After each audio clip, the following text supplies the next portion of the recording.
Now, broadcasting on Radio Star Worldwide, it's time for Dr. Rademacher's Prescription for Transformation. Let's tap into your own authentic genius and live the life you desire. You are now listening to... Join Dr. Rademacher for an enlightened conversation about our brain intelligence, our body intelligence, and our energy intelligence.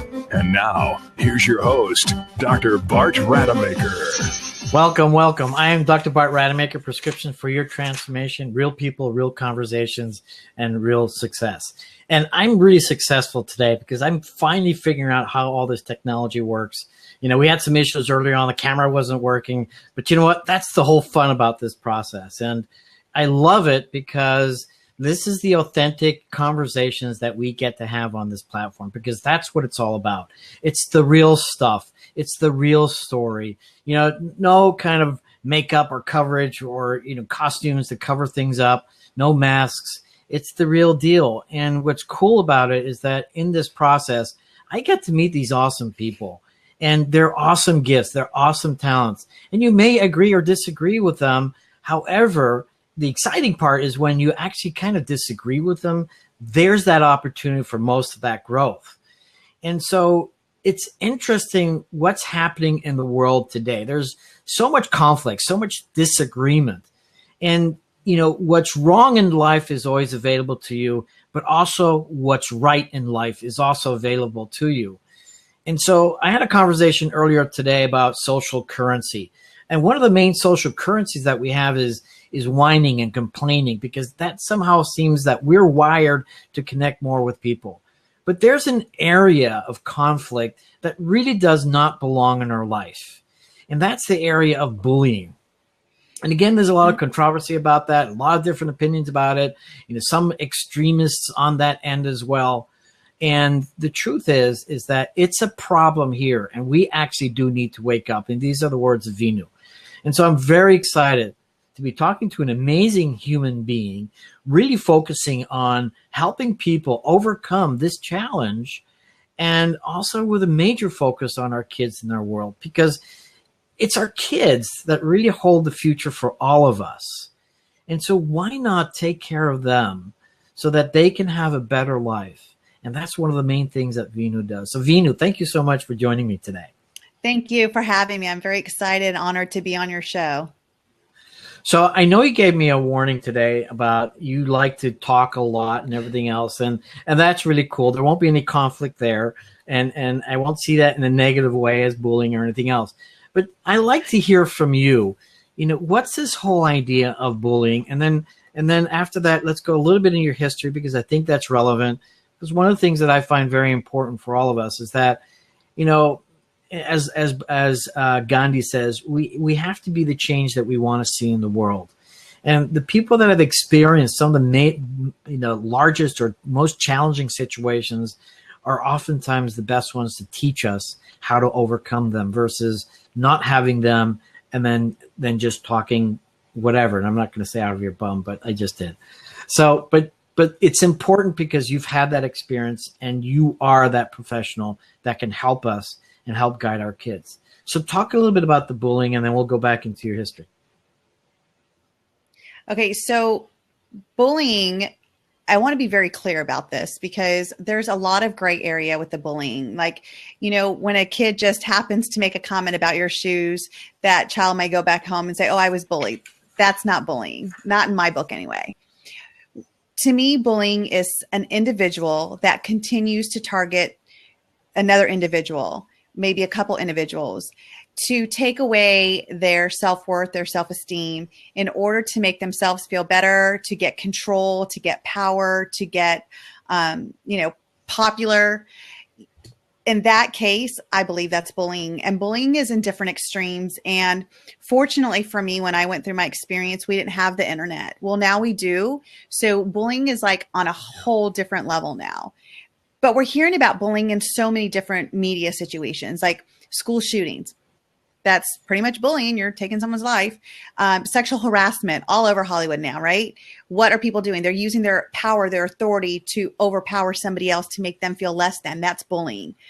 Bullying in schools. You know, we're hearing about kids committing suicide because everything's been taken from them, that they believe what the bully's saying. So they have no self-worth, no self-esteem. They don't see what life worth living for anymore. So bullying shows up in so many different areas. I started a movement a couple years ago called the Bully Proof Life Movement, because we see bullying in schools. I was bullied by my brother growing up, so it's in the homes. I was bullied in relationships, so it's in, you know, your relationships with people. I was bullied in the workforce, and I bullied myself, you know. So my whole objective of this movement is for people to get to the cause of bullying so we can eradicate bullying, because it's not just happening here in America, it's happening all over the world. So, you know, what's interesting in what you just said is that, and you and I are very much from the Tony world. And I love, you know, one of the things that Tony talks about is our 6 human behavioral needs. And, you know, one of them is significance. And for anybody who's not aware of it, there's 6 behavioral needs. It's certainty, it's love, connection, it's significance, growth and contribution, and then variety. And the easiest way to become significant when, you know, we don't have that self-esteem is to actually put somebody else down. And so if you were to ask, you know, talk about bullying, and you said something very, very critical earlier on to me, and that's saying, you know, no longer allowing ourselves to be the victim of something, you know, taking our own power. But where do you feel that bullying really comes from? So I believe it comes from, like you said, the 6 human needs. When I think of significance, I think of self-worth, you know, self-esteem. And we all need that. We all need to know that we're enough in this world. And I believe that bullying comes from the idea that the person who is doing the bullying lacks that so much, they're in search of it. They need to know that they're worth something. And I've done research on this. I've gone back to the people that have bullied me. I've talked to different people that have been bullies. And when it comes down to it, either they wanted the significance, the acceptance of their peer group, right? That's still significance. Or they were lacking it at home. You know, I just did a huge Facebook Live about the whole series of 13 Reasons Why. And one of the things that the bully said was his parents were so rich that they just threw money to make sure he was okay. And they were never there. They were absent parents.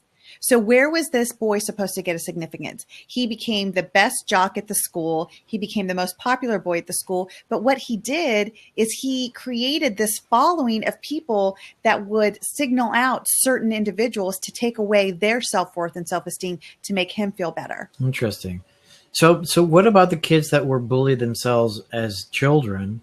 Do they oftentimes become bullied themselves as they grow up? Maybe now because they've grown up to be, you know, large kids, maybe, or, you know, more clever in one way or another. Is that also a reason? So, I mean, it can go either way. I mean, look at me. I was bullied since the time I was 6 years old, all the way through adulthood, and I didn't become a bully, you know. But I want to say I also did bully somebody. I mean, I bullied one of my best friends one time, but I did it because I wanted to be accepted. And I thought, well, if these bullies see me doing it, maybe there'll be a connection and they'll stop bullying me. And it backfired on me. Number one, I felt horrible because it was a friend of mine. Number two, the bully stuck up for her and I got bullied even more. So, I mean, it definitely was a double whammy for me. However, it's a learned behavior. So let's just set the record straight here. We don't have children and say, oh, I'm born today, I'm going to grow up to be a bully. Nobody does that. Nobody does. Bullying is definitely 100% learned behavior. They're watching their parents. How many parents are out there saying, not my kid, not my kid? My kids will tell you, I have 6 kids, and my adult kids would tell you, my mom's the first person to go in there and say, what did my son do? And you know, backtrack the evidence to see, did he really do it, or was somebody assuming something? Because there's not enough parents doing that. They're so like, my kid didn't do that. My kid would never do that. This is also portrayed in that series too. That's why I really promote that series, because of what it's showing is real. It's happening. Kids are going to the authorities, like school authorities, police. I get calls all the time. My kid's being bullied. What do I do? And I give them, strategies, and they're like, oh, it doesn't work. No one's listening to us. That's why we have to wake up. I'm so passionate about this. So let me ask you this though, because that was one of the key things that really got me on our conversation earlier on, is that we need to wake up, and that's so true. It's so true in so many parts of our life. And so why are people just so asleep in it? I mean, why is it that we have to tell people wake up, when it just seems such an obvious thing? So think about this. When you sleep, what happens? You shut everything out. There's nothing to deal with. There's no emotions to feel. You sleep through it. But what happens when you wake up? You have to deal with what you're facing that day. So why are we sleeping? Because we want to just avoid it, hope it goes away. Have you ever had a problem in your entire life that you're like, okay, I'm just going to go to sleep on it, and when I wake up, hopefully it'll be gone? I mean, all of us are guilty of that. Somewhere in our life, we have thought that. And when we wake up, we realize we're like, oh, gosh, it didn't go away. I have to actually do something to make the problem go away. You had a key point when you started the show, is that we spend so much time in the problem. And when we resolve that problem, there's going to be another problem. So instead of always focusing on what the problem is, let's start waking up and seeing what the solution is. Sleeping on this is not the solution. Every time there's a gun shooting, what do we say? Gun control, parenting, mental health. We have to wake up. It's all of that and then some. It is how a person internalizes it. Think about this. Do you think that shooter was born to say, I'm going to wake up and I'm going to get popularity by shooting up a school? No. There was something along the lines of that person, whether it's mental health or not, that they internalized something, so much pain, that they wanted other people to feel it too. So in essence, and get pleasure out of it. It's also a cry for help. It's a very unfortunate cry, and it's one that's really, unfortunately, there's a lot of problems or fatalities with that, and that's unfortunate. But one thing that I find, pervasive, and this is just one of those symptoms, is people are just simply not taking responsibility for what it is that they do and how they actually contribute. So quite frankly, and just take this one unfortunate case where you have that shooter, as you point out, there's a lot of factors and a lot of people who contributed to the end result. And until we start taking responsibility for that, rather than just pointing the finger at something else that's actually outside of our control, in essence, let's first control ourselves and find out, what is our role. It's the same thing with any squabble in any relationship. As you know, as a life coach, and I'm sure you teach people this as well, is, first look at yourself. What's your role in this conflict? And something interesting, an epiphany that I received a couple of years ago when I went on one of these humanitarian trips, was I was excited about seeing how I would show up, with adversity. And rather than looking at the rest of the world and see what they were doing wrong and judging them, asking myself, what is it that I'm doing? And so I came up with this phrase where I celebrate my faults and my weaknesses. And so it's not just to flaunt the fact that, oh yeah, well, I just do those things. No, it's now in my awareness, I woke up, right, into understanding what's my role. And I think that's a key issue. So is that something that you share with people and asking them, how are you responsible for this? Right. So just exactly what you're saying. I help people to stop blaming. We have to take the blame out of this. What is your role in that? It's funny because somebody said in the Parkland shooting case, I was talking to another parent advocate on bullying and stuff, and her daughter actually started a huge foundation in Texas to stop suicide for kids. She was saying that the advocate for that, for gun control and all that, actually bullied the person who was doing the shooting, but that was never mentioned. Nobody takes blame for themselves. What is my part in this? One of the things that I said, it doesn't matter if you're a parent. If you are opening your mouth and having an opinion of what it should be, my question to you is, what are you doing about it? What are you doing? And I think that's the key. That's actually cross-contextual and in so many parts of our life. So I guess part of the challenge then, and this is one of your other fortes, is communication. How people are just unable to effectively communicate. And I like to hear that. And for a moment, I'd like to share my perspective. Communication is like an iceberg. So you see a little bit of the iceberg above the water, but most of it's underneath. And what we're actually communicating is above the iceberg, but what we really need to be communicating is very much underneath. And it's a big challenge for us today and in this whole communication. So share with us your thoughts, your beliefs, and the way that you help people do what you do. So one of the things in my life coaching is I work with families. I'm a family consultant, and I help parents to learn how to parent without blame and shame. And in that, it's really about communication. If we are communicating to our kids that they're not good enough, they're going to school feeling like what? They're not good enough.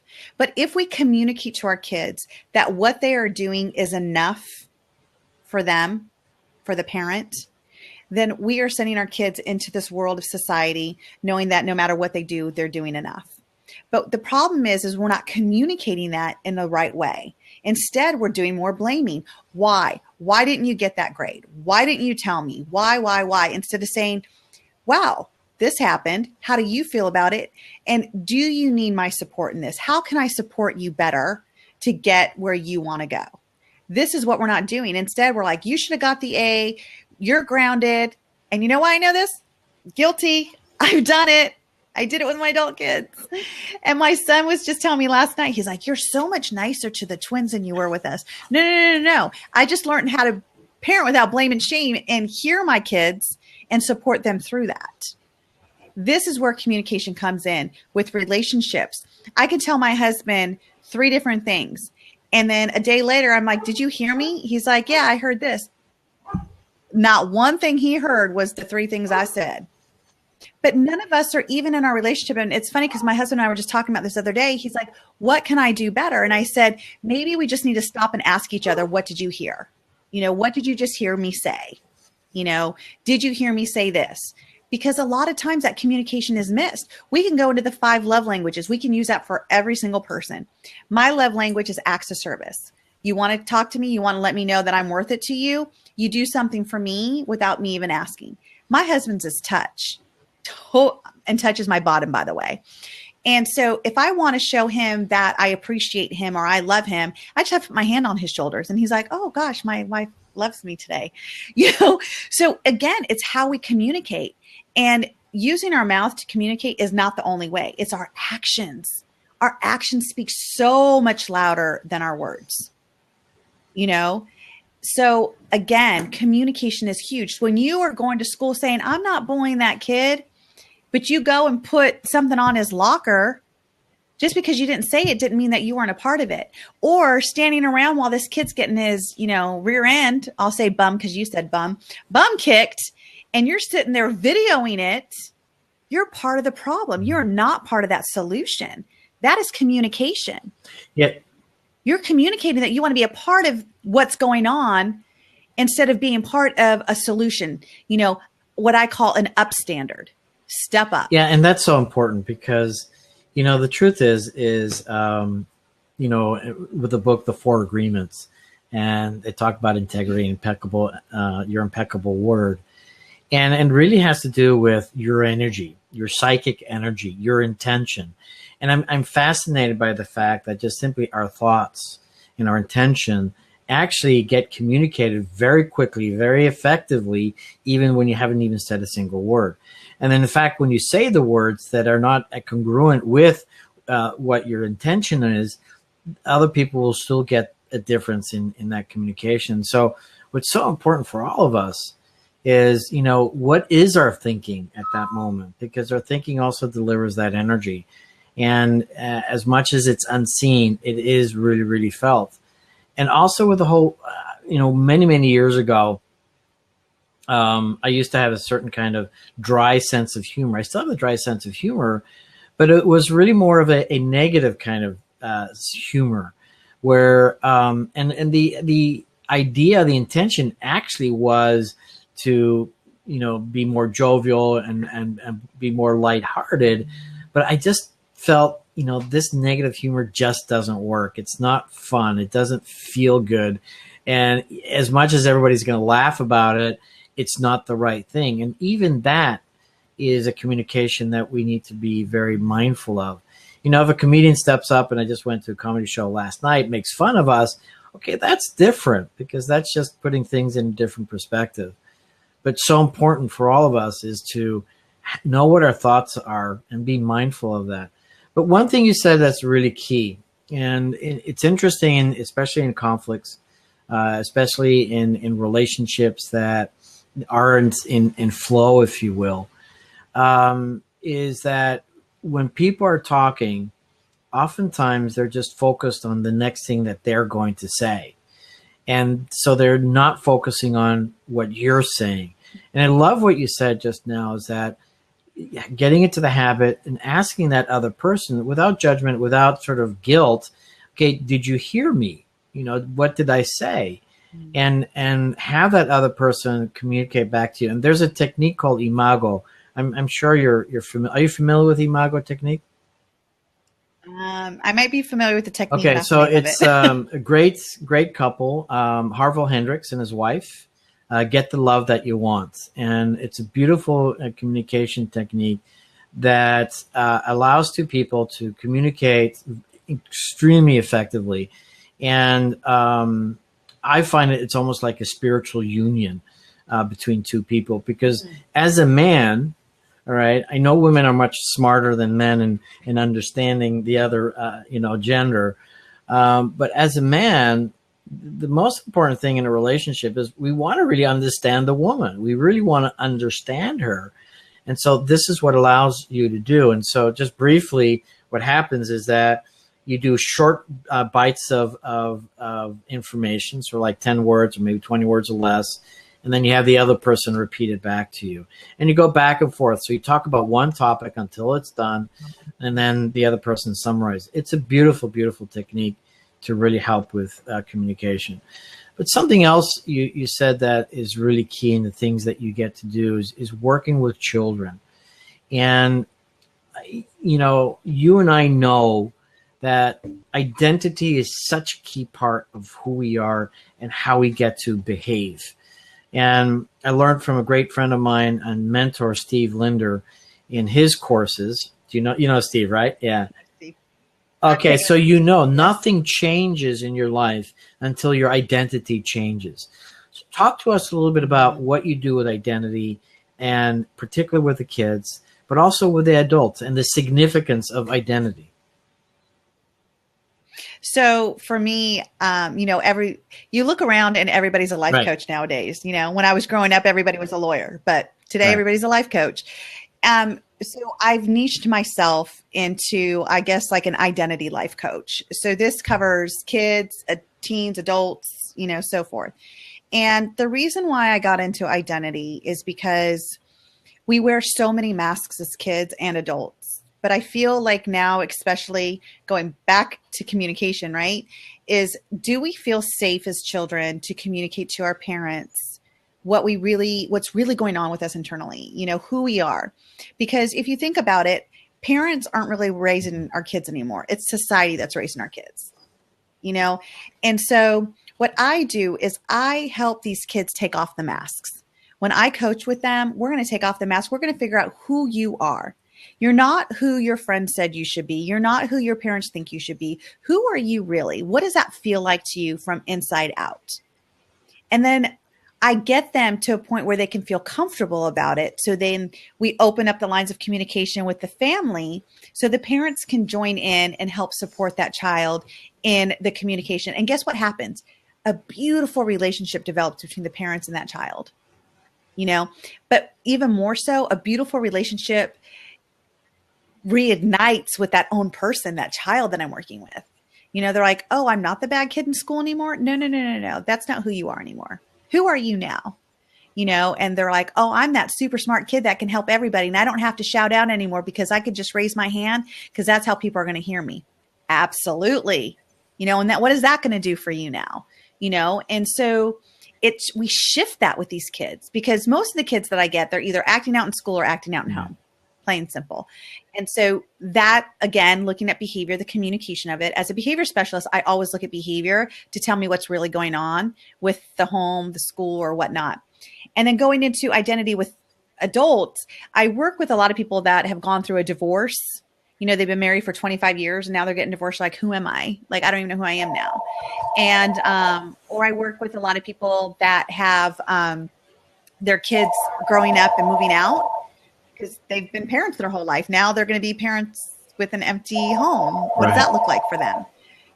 I've even worked with people that, what they're attracted to changes. They're now attracted to females, not their husband anymore. What are they going to do with that? So, it's all identity. It's what we identify with. And so going back into my past, I was bullied since I was 6 years old.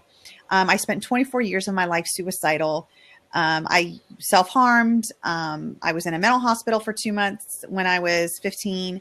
So a long time ago, I identified with that. I was a victim of all of that.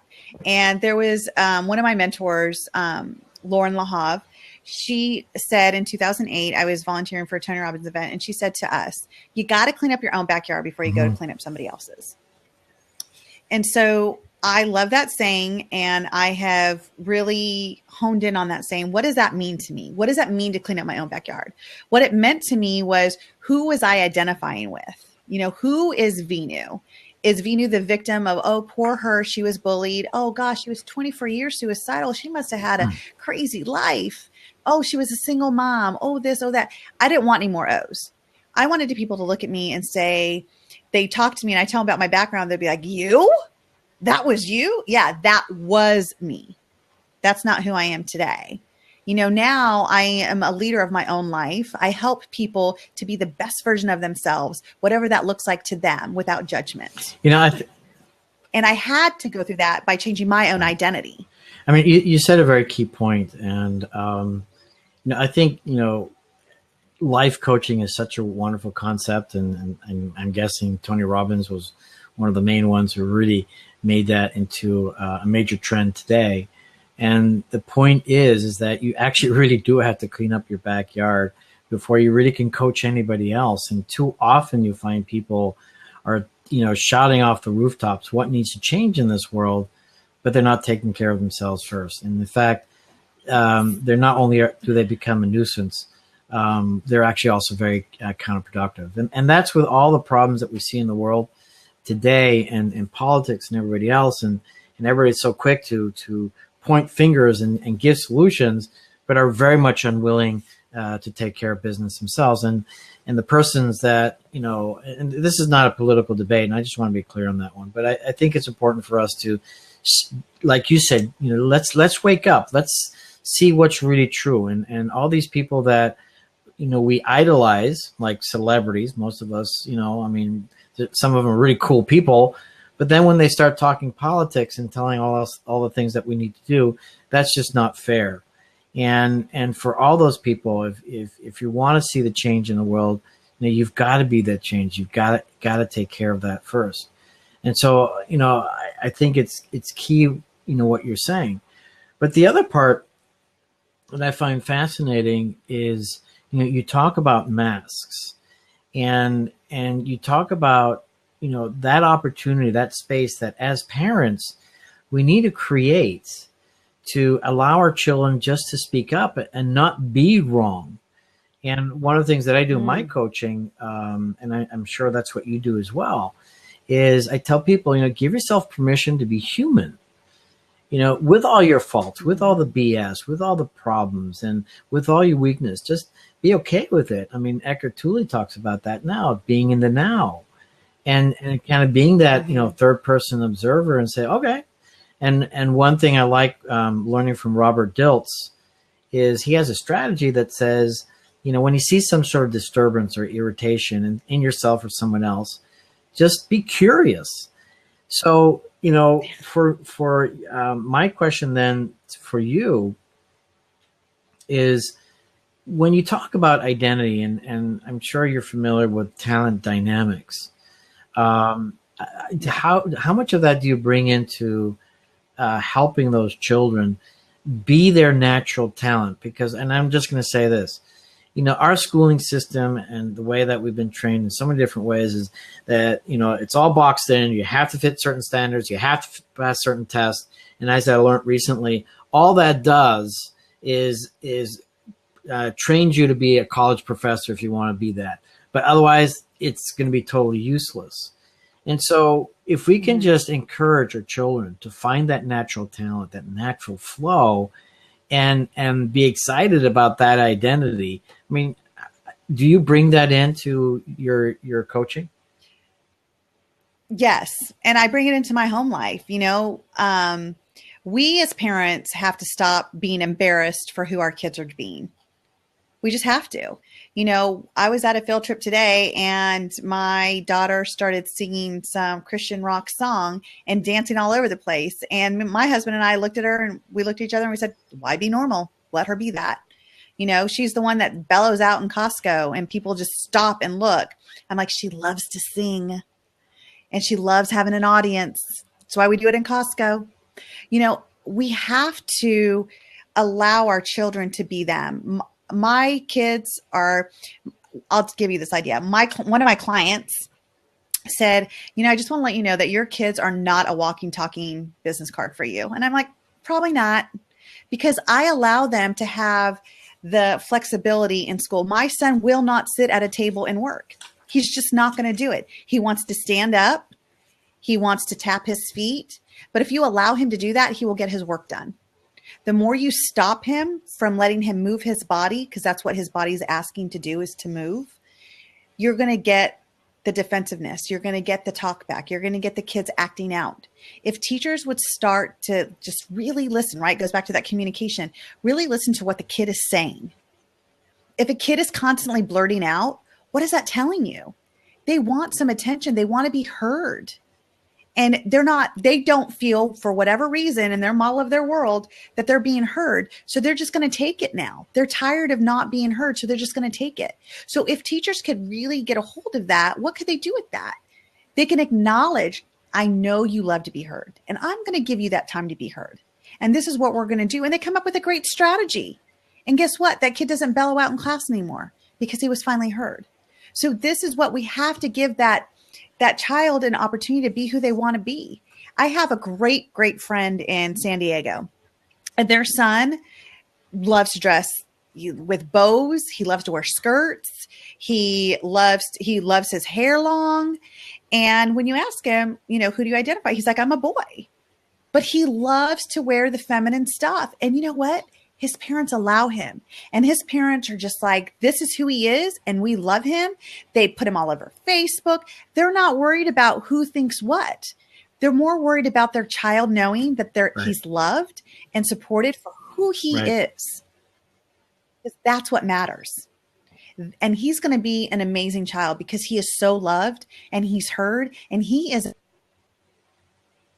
in his hair and his glittery pink Converse shoes. And I've met him, and he's a fabulous boy. I love him. He is so great. And I'm so grateful I got the opportunity to spend with his parents because I was curious about that. How do we allow our kids and nurture them with who they are now? Like you said, are we living in the now? Be present with that and be open to it. Don't criticize. Don't judge. Ask the question. The biggest question is, how can I support you? So I always like to get Sedona's input in all of this. And, one thing that I've learned from her is that she has a dad that's been extremely supportive in her life. And so what are your thoughts about what you just heard, and how much of that is relevant in your life? Definitely the teaching stuff hits home a little bit. I was a dance teacher for 5 years and unfortunately had to stop doing it when I went to school. But that's something that I look very heavily at. I look at the way that teachers interact with kids and that parents interact with their kids, because I grew up in a huge family. Well, it seems really big.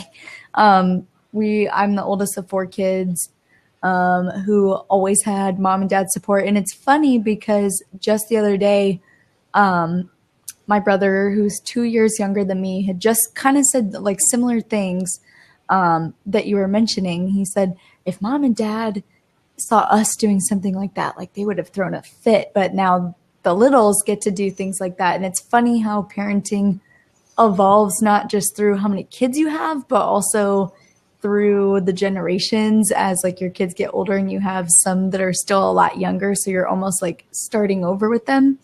And that's been really interesting to watch. That's been really interesting to see the differences in parenting. And one thing that I notice, and from being a teacher, is you're not kidding when they say parents don't take blame for things, because they will interrupt a class. They'll come yank their kid out. They'll do anything not to have an issue or really to cause issue. But yeah, that definitely is something that I think people. I think there's a certain level where you don't want to say things to influence a child too much in front of other kids, because every single kid is different. I think like you need to have that individual time with the child to be able to talk to them.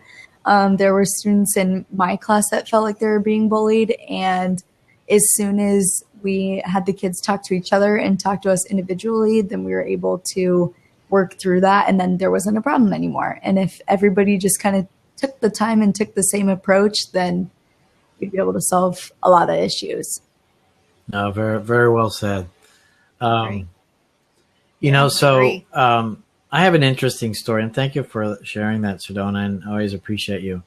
But this is not new, and my question in a moment after I share the story with you is, what's the impact that you're actually having or wanting to have on with teachers? Because our children are spending a lot of time outside of the home and away from our influence.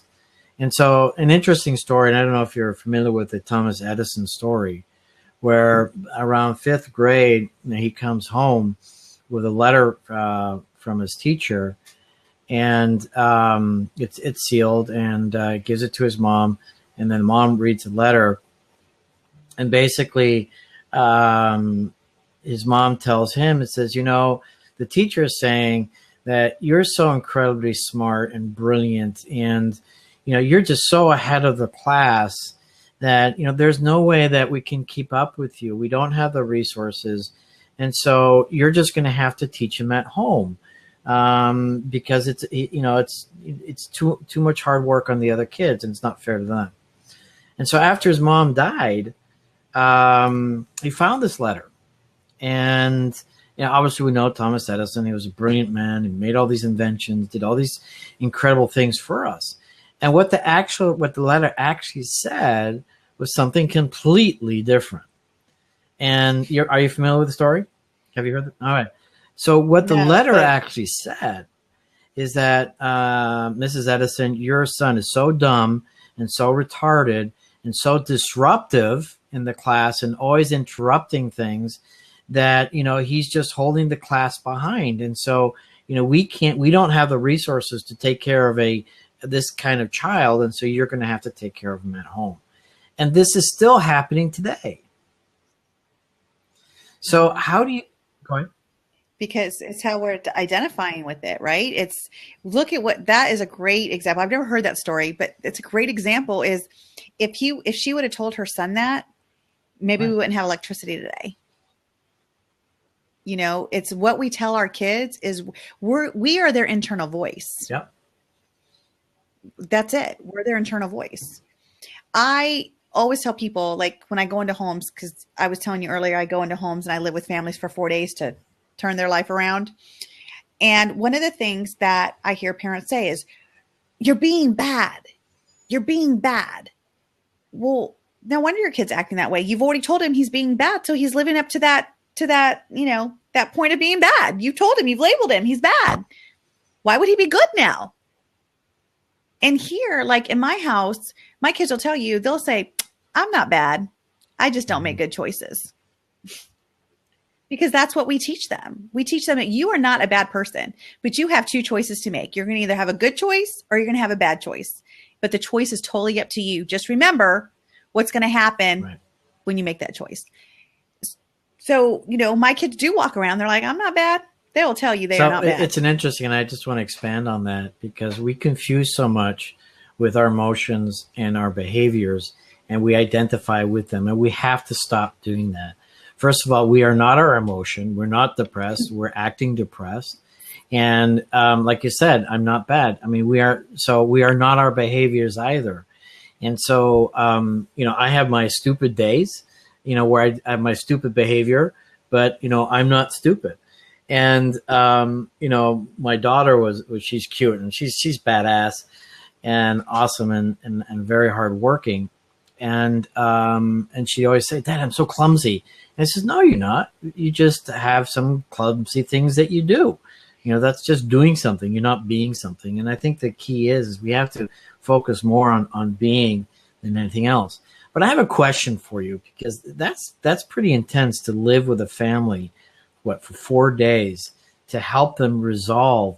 Now, do you stay there like all night too and have breakfast, lunch, and dinner? Yeah, I spend the night. Like, well, if I do them locally, because I've done local families where I live, I will come home at 10 o'clock in the morning and I'll go back to their house at 5 in the morning, which is great because I can sleep in my own bed. But when I go to different areas, Virginia, Florida, Georgia, Milwaukee, I'll stay in their house and they'll, you know, they have a spare bedroom or they put the kids somewhere else. So I have their bedroom. So, I mean, but I have a room there and I live there for 4 days. And it's incredible to see that transformation that happens in 4 days. I think I've never had a parent that has told me that, wow, this was a waste.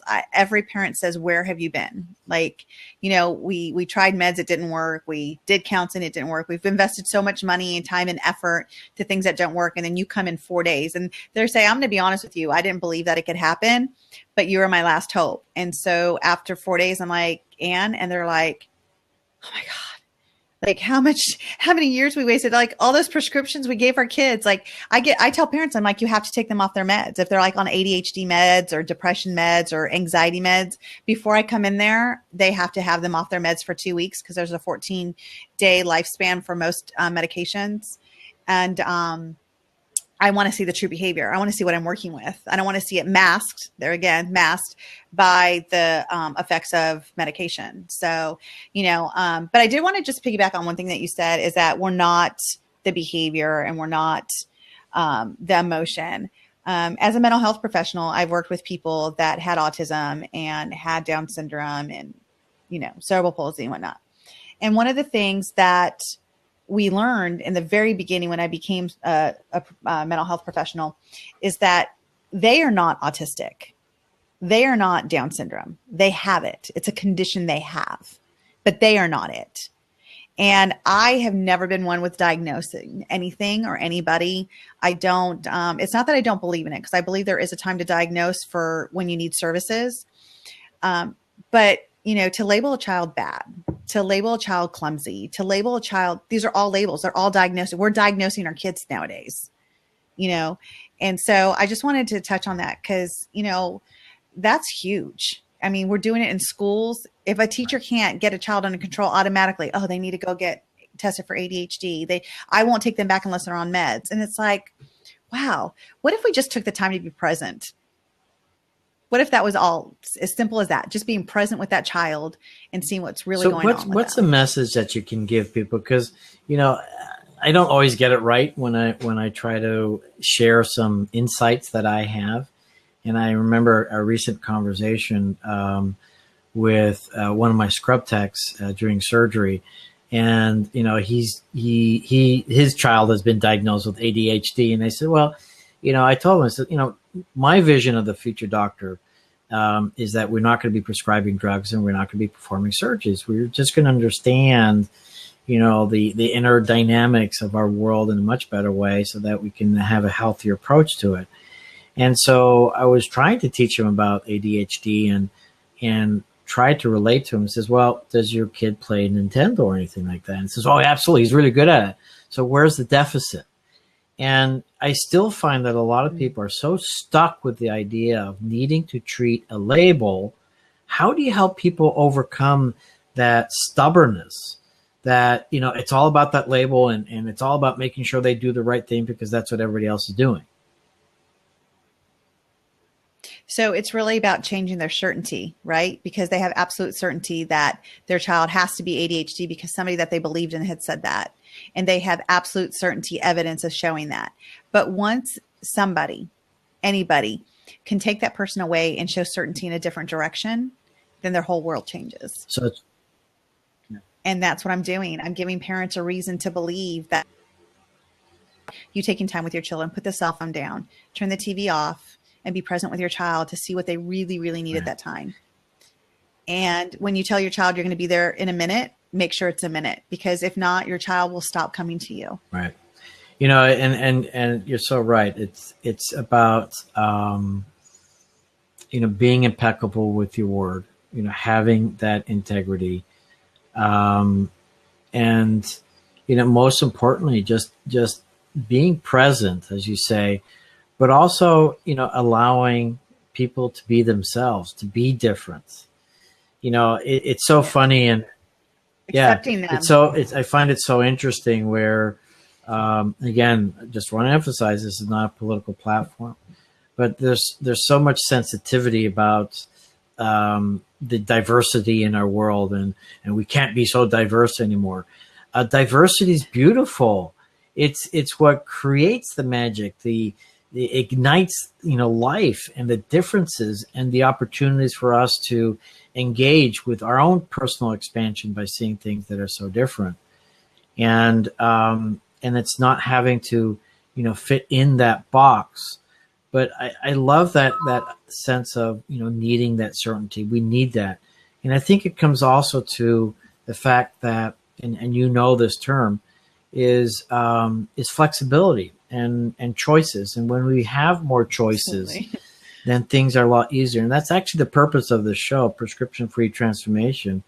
It's really about helping people get more choices and discovering the stuff that they did not know, that they didn't know, that makes all the difference. And that's why it's so wonderful to have you know, in this world, helping people with new identities, new opportunities, and new choices, so that they can find that place of flow and happiness and fulfillment and all the things that we ultimately desire.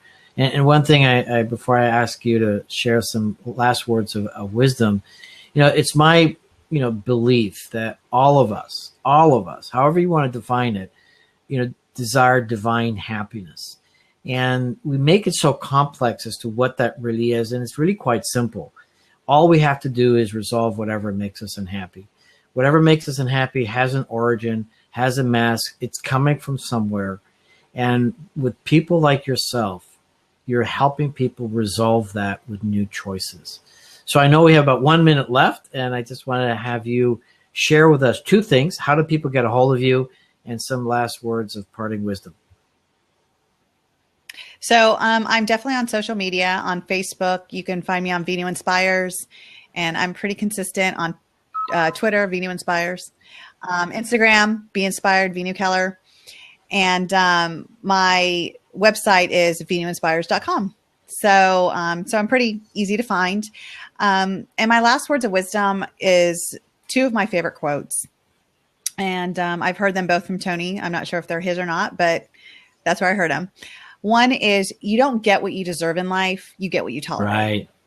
Mm-hmm. So if you don't like something happening in your life right now, talking about it is not going to change it. Doing something about it is going to change it. And it's going to keep occurring as long as you tolerate it. And the second thing that I would leave you with is trade your expectations for appreciation. Anytime that you're upset about something, you get emotional or you go into your emotions, you have to ask yourself, is it because an expectation was not met? And if it wasn't, ask yourself a better question to get a better answer. What can I appreciate in this moment right now? And I actually just learned that recently from Tony, and last is Unleash the Power Within. Brilliant event that he has all over the world. And it's really deciding, okay, what is it that I can appreciate right now? What's great about this moment versus seeing what's wrong? So I thank you so much. It's a great pleasure and honor to be talking to you and have a person like yourself have such a great influence in changing people's lives, because none of us want to be in that pain. And it's so wonderful that you get to do it. So Veenu, thank you so much. People reach out to her. Thank you. And I'm Dr. Bart Rademacher, Prescription for Your Transformation, real people, real conversations, and real success. And Sedona, thanks again for you. As always, just take it away.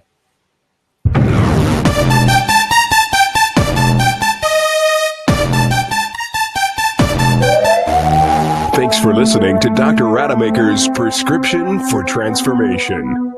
Join Dr. Bart Rademacher live right here on Radio Star Worldwide each week, or on demand 24/7.